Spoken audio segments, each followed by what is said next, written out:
of Canada is a topic of great debate right now.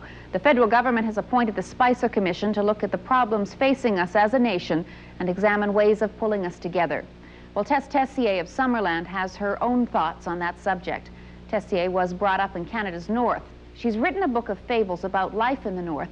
She hopes her stories will teach children that it's the differences in people that make Canada a special place to live.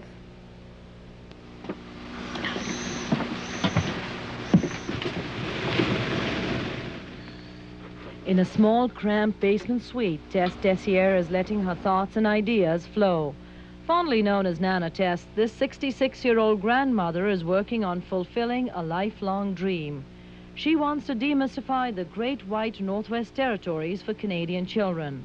I've gone back to the north many, many times, and I hear all these wonderful stories that doesn't seem to have been in books, especially for schools, the elementary schools.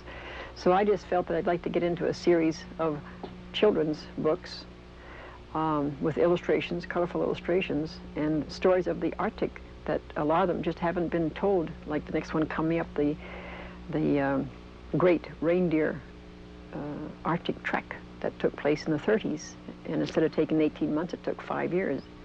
There was 10 men on this trip.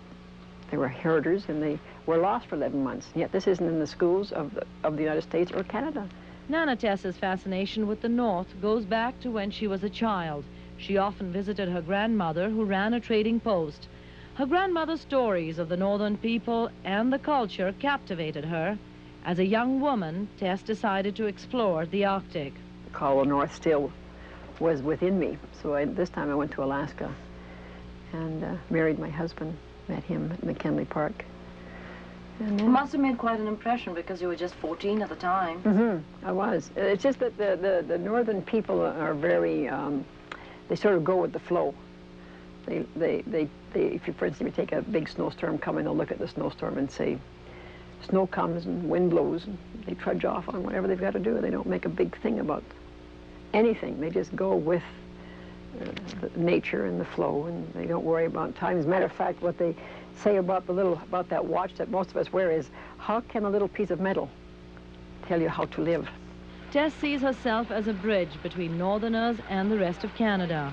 In her next book, she hopes to turn a historic event into a story. The story, Tess says, has never been told to children in other parts of Canada and the United States.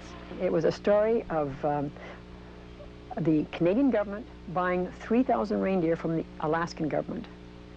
And in 1929, the Lohman brothers, who were called the Reindeer Kings in Alaska, sold to Canada 3,000 reindeer at the price of $195,000.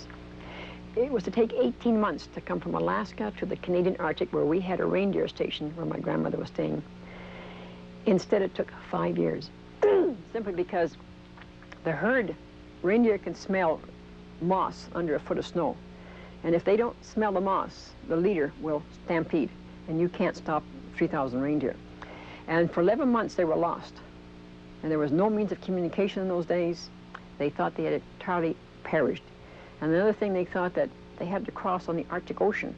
And 3,000 reindeer, the weight of it would cause the ice to go through the ice. So, and they finally arrived at Aklavik after 5 years. This is good, said Nana. Now it is time for tea. Wonderful, said Nana, but where are we going to get a cup of tea out here in the middle of the Arctic Ocean? Her first book, Iceberg Tea, was a hit with elementary school students across BC. Tess and her dogs were a mobile storytelling show. She says through her visits to schools, she and her four-legged travel mates are actually doing their bit to promote national unity. Our theme is caring and sharing. The dogs come in all shapes, colors, and sizes, and yet they live with a lot of love, harmony, and peace. So I tell the children, no matter who you are, no matter where you're from, we need to learn to get along with each other as these dogs do. This energetic grandmother has seen Canada go through many changes. She says right now the country is going through growing pains, and Canadians are feeling particularly vulnerable. There's too many people out there who are becoming more aware of all this now, and the discrimination and the hatred that we've had over the years. And I think we're going into a new age of love and understanding, and the understanding of the self to begin with, the inner self. I think that we're entering an age now where this will all start to dissolve. Tess echoes the recent findings of the Canadian Human Rights Commission that Canadian Native people are the target of discrimination. She says Canada will grow to be a strong nation, but first Canadians have to understand Native people and appreciate their culture. They have a way of them that when they appreciate something, they just sort of bow and smile.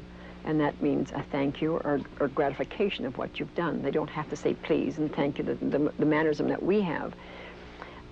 They love shaking hands and they love smiling. And when they smile, their eyes light up when they smile. Their whole body, their whole face, just the lines on the old people go up, they never go down. And the women, when you're talking to them, they say it. When you say something to them and they agree, they go, ah. And when you've said something funny, they go, oh. And then when you say something sad, they go, oh. I love the Native people, the Inuit, the Indians. They're down-to-earth people, and they live in simplicity, and all they want is, they want things in their natural way. For now, Tess Tessier, her 12 dogs and 1 cat will stay in Summerland. Once her second book is done, this unusual family plans to hit the road again, spreading their message of peace and goodwill.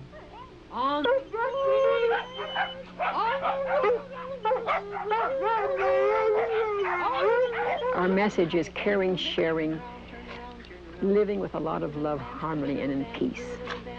That I hope I've left that with the children of the schools that I visited. In fact, I hope I've left that with whomever I happen to speak with.